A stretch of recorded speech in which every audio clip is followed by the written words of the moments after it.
What's going on, Internet? It's been a few years since I've been around, and here I am again. Now, I'm sure that literally maybe two of you know who I am, so I'm gonna reintroduce myself.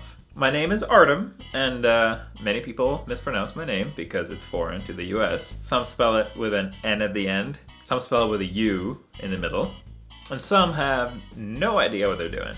But anyway, I am a Ukrainian who has moved to the US at a very young age, went to middle and high school here, and afterwards I followed my passion in film. Partway through the degree, I realized that while storytelling was definitely something I wanted to do, film really wasn't. What really ended up being the biggest turnoff was the fact that you needed to have a van of equipment with you, no matter where you went. Oh, you had this great idea for this simple 5-minute short that shouldn't take you any time to film. The problem is, if you want to pull it off well, you need to have the right equipment, set up in the right way, and you need to have some people helping you out along the way. Even then, a 5-minute short could take many hours to film. So I switched degrees. I switched into game production. Now, making games takes just as long, if not longer, than making a film. But I fell in love with the prospect of having that ability to pull off a video game on your own. And the fact that all of your tools are digital and you don't need a van full of equipment to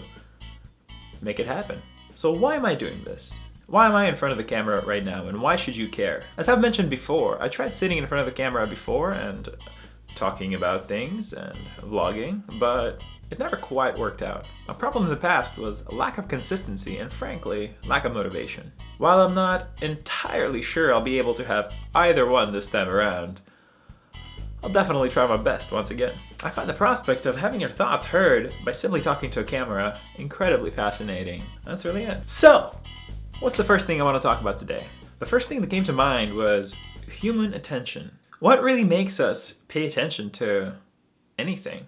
Why do we really pay attention to current events? How does the media choose which current events to display to us? These are the kind of questions I've been thinking about lately. Now, what has brought on this line of questioning were the recent Paris attacks. It was definitely heartbreaking, and it really shook up everyone's day-to-day lives, and I believe it made people treasure their lives more than they have before.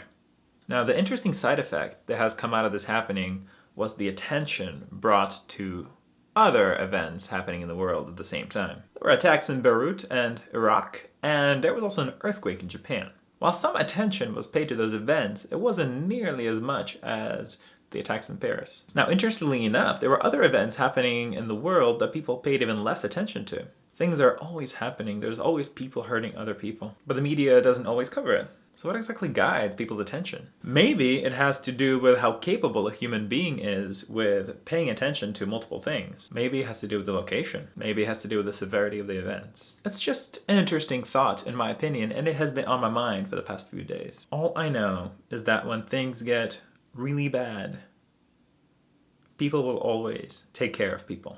It might take some time.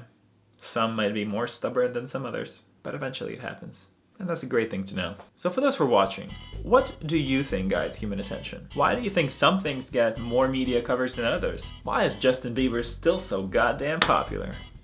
Let me know in the comments down below. But for now, thanks for watching. Please like, favorite, subscribe, do your thing, or don't. Whatever you like. And if laziness doesn't win this one, you might be seeing me again next week.